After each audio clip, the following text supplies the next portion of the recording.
Hi అండి, Telugu cooking కల్చర్కి స్వాగతం. ఈరోజు మన ఛానల్లో super soft, super rich restaurant స్టైల్లో పన్నీర్ బిర్యానీ చేయబోతున్నాం. ఇది చాలా సింపుల్ రెసిపీ అండి. స్పెషల్గా బిగినర్స్ కోసం చిన్న చిన్న టిప్స్తో మీకు ఎక్స్ప్లెయిన్ చేస్తాను. ఇది కానీ మీరు ఫాలో అయితే నెక్స్ట్ టైం పన్నీర్ బిర్యానీ ఈజీగా మీ ఇంట్లో చేసేసుకోవచ్చు. కాబట్టి వీడియో స్కిప్ చేయకుండా లాస్ట్ వరకు చూడండి. ఇంకా వీడియో మొదలు పెట్టేద్దాం పదండి. ముందుగా ప్యాన్లో 2 స్పూన్స్ ఆయిల్ వేసుకుందాం. ఆయిల్ మీడియం హీట్లో ఉన్నప్పుడు 100 గ్రాముల పన్నీర్ యాడ్ చేసేసుకుందాం. పన్నీర్ని బిగ్ క్యూబ్స్లో కట్ చేసుకోవడం చాలా ఇంపార్టెంట్. స్మాల్ పీసెస్ అయితే అవి చాలా తొందరగా డ్రై అయిపోతాయి. అలాగే పన్నీర్ని డీప్ ఫ్రై చేయకండి. లైట్ గోల్డెన్ బ్రౌన్ కలర్ వచ్చే వరకు ఫ్రై చేసి జెంటిల్గా టాస్ చేయండి, సరిపోతుంది. ఓవర్ ఫ్రై అయితే పన్నీర్ హార్డ్ అయిపోతుంది.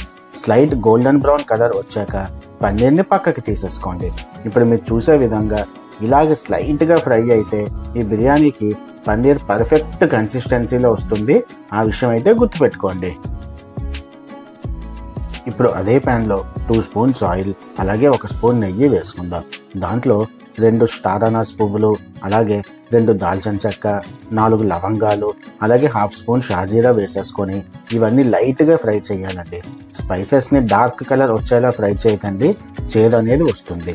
ఇప్పుడు అందులో చీలికల్లా కట్ చేసుకున్న 2 పెద్ద సైజు ఉల్లిపాయలను వేసేసుకొని మీడియం ఫ్లేమ్లో 1 నిమిషం సేపు అలా కలుపుకుంటే సరిపోతుంది. అదేవిధంగా ఒక 2 నుంచి 3 పచ్చిమిరపకాయలు కూడా వేసేసుకుందాం. ఒక విషయం గుర్తుపెట్టుకోండి, ఈ పన్నీర్ బిర్యానీకి ఈ ఆనియన్స్ని మరీ డీప్ ఫ్రై అయ్యేలా చేయకండి, టేస్ట్ అనేది బాగుండదు. స్లైట్ ట్రాన్స్పరెంట్ కలర్ వచ్చేలా ఫ్రై చేసుకుంటే సరిపోతుంది. అందులో 1 స్పూన్ అల్లం వెల్లుల్లి పేస్ట్ వేసేసుకొని అది కూడా చక్కగా కలిసి పచ్చివాసన పోయే వరకు ఫ్రై అయ్యేలా చూసుకోండి. ఆ విషయం అయితే మర్చిపోకండి. ఇప్పుడు అందులో ఒక పెద్ద సైజ్ టొమాటోని చిన్న పీసెస్గా కట్ చేసి యాడ్ చేయండి. ఇలా మిక్స్ చేసుకొని మూత పెట్టేసి 2 మినిట్స్ ఖచ్చితంగా కుక్ చేయండి. 2 మినిట్స్ తర్వాత లిడ్ ఓపెన్ చేసి అందులో కొత్తిమీర ఒకసారి వేసేసుకొని చక్కగా కలిపేసేయండి. ఇప్పుడు అందులో 1.5 spoon salt, 1 spoon chilli powder, అలాగే 1 స్పూన్ బిర్యానీ మసాలా వేసేసుకుందాం. బిర్యానీ మసాలా అవైలబుల్గా లేని వాళ్ళు హోల్ గరం మసాలా అయినా వేసుకోవచ్చు, ఏం పర్వాలేదు, కానీ కొంచెం తగ్గించి వేసుకోండి. ఇలా వేసుకున్న తర్వాత చక్కగా కలిపేసుకొని మూత పెట్టి మీడియం ఫ్లేమ్లో కనీసం 1 నిమిషం సేపు అయినా కుక్ చేసుకోవాలి. ఈ మసాలా రా స్మెల్ పోయే వరకు మాత్రమే కుక్ చేసుకోండి, సరిపోతుంది. ఇప్పుడు కంప్లీట్ లో ఫ్లేమ్ చేసేసుకొని అందులో పెరుగు వేసుకుందాం. 3 స్పూన్స్ పెరుగు అయితే మనకి పర్ఫెక్ట్ కన్సిస్టెన్సీగా సరిపోతుంది. ఎప్పుడైనా సరే పెరుగు వేస్తున్నప్పుడు హై ఫ్లేమ్ అస్సలు పెట్టద్దు, ఈ పెరుగు అనేది విరిగిపోతుంది. సో లో ఫ్లేమ్ చేసేసుకొని పెరుగు వేసుకొని చక్కగా కలిపేసుకుందాం. తర్వాత అందులో మనం ముందుగా ఫ్రై చేసి పెట్టుకున్న పన్నీర్ క్యూబ్స్ని అందులో వేసేసుకొని చాలా జెంటిల్గా ఈ మిక్చర్ అంతా పన్నీర్ క్యూబ్స్కి చక్కగా పట్టేలా కలిపేసుకొని మూత పెట్టేసి కనీసం ఒక 30 సెకండ్స్ అయినా కుక్ చేసుకుంటే ఈ మసాలా ఫ్లేవర్ పన్నీర్ క్యూబ్స్కి అది బాగా అబ్జర్వ్ అయ్యి మంచి టేస్ట్ అనేది వస్తుంది. ఇప్పుడు ఇందులో మనం ఆల్రెడీ 1 గంట ముందు కడిగి నానబెట్టుకున్న 2 గ్లాసులు బాస్మతి బియ్యాన్ని యాడ్ చేసేసుకుందాం. రైస్ యాడ్ చేస్తున్నప్పుడు మంటని హై ఫ్లేమ్లో ఉంచండి. ఇది బిర్యానీ గ్రెయిన్స్కి లాంగ్ అండ్ ఫ్లఫీగా రావడానికి చాలా హెల్ప్ చేస్తుంది. ఆ విషయం అయితే గుర్తుపెట్టుకోండి. ఇలా హై ఫ్లేమ్లో ఒక 10 నుంచి 20 సెకండ్లు కలుపుకోవడం వల్ల మీకు ఫైనల్ అవుట్పుట్ వచ్చేసరికి బిర్యానీ చాలా కమ్మగా మంచి టెక్స్చర్తో వస్తుంది. నెక్స్ట్ టైం ఈ టిప్ని అయితే ఫాలో అవ్వండి. ఇప్పుడు ఇందులో 2 గ్లాసులు నీళ్లు వేసేసుకుందాం.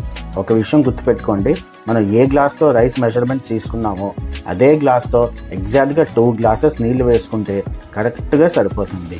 ఇప్పుడు ఒకసారి ఉప్పు కారం చెక్ చేసుకొని మీ రుచికి సరిపడే విధంగా అడ్జస్ట్ చేసుకొని అందులో కొత్తిమీర వేసేసి మూత పెట్టి మీడియం ఫ్లేమ్లో 8 మినిట్స్ అలా కుక్ అవ్వనివ్వండి. ఇలా 8 మినిట్స్ తర్వాత ఒకసారి మూత ఓపెన్ చేసుకొని పైన గుప్పెడు కొత్తిమీర, అదేవిధంగా ఫ్రైడ్ ఆనియన్స్ని కూడా వేసేసుకోండి. ఒక విషయం, ఈ ఫ్రైడ్ ఆనియన్స్ ఇంట్లో సరిగ్గా చేయడం రాని వాళ్ళు ఇది బిగ్ బాస్కెట్లో రెడీగా అవైలబుల్గా ఉన్నాయి, అలా ఆర్డర్ పెట్టేసుకోండి. అవి కూడా సేమ్ అదే టెక్స్చర్లో చాలా బాగున్నాయి. ఇప్పుడు చాలా సాఫ్ట్ హ్యాండ్స్తోని మెల్లిగా మిక్స్ చేయండి. ఎప్పుడైనా సరే ప్రెషర్ పెట్టి మిక్స్ చేస్తే ఈ బిర్యానీ గ్రెయిన్స్ అనేవి విరిగిపోతాయి. కాబట్టి చాలా లైట్గా, ఎక్కువ ప్రెషర్ పెట్టకుండా జెంటిల్గా మిక్స్ చేసుకోండి, సరిపోతుంది. చూసారా ఎంత పర్ఫెక్ట్ టెక్స్చర్తో వచ్చిందో? చూసారా, మనం ఈ బిర్యానీని ప్రెషర్ కుక్కర్లో చేయకపోయినా సరే ఎంత పర్ఫెక్ట్ కన్సిస్టెన్సీలో, ఎక్కడ మెత్తగా కానీ లేదా కింద అడుగు పట్టేయడం కానీ లేకుండా ఎంత పర్ఫెక్ట్గా వచ్చిందో. నేను చెప్పే ఇదే టిప్స్ ఫాలో అవుతూ మీరు చేస్తే ఇంత స్పెషల్గా, ఇంత సింపుల్గా బిర్యానీ చేసేసుకోవచ్చు. ఈ వీడియో కానీ మీకు నచ్చితే తప్పకుండా ఒక లైక్ చేసి మా తెలుగు కుకింగ్ కల్చర్ని సబ్స్క్రైబ్ చేసి మమ్మల్ని సపోర్ట్ చేయండి.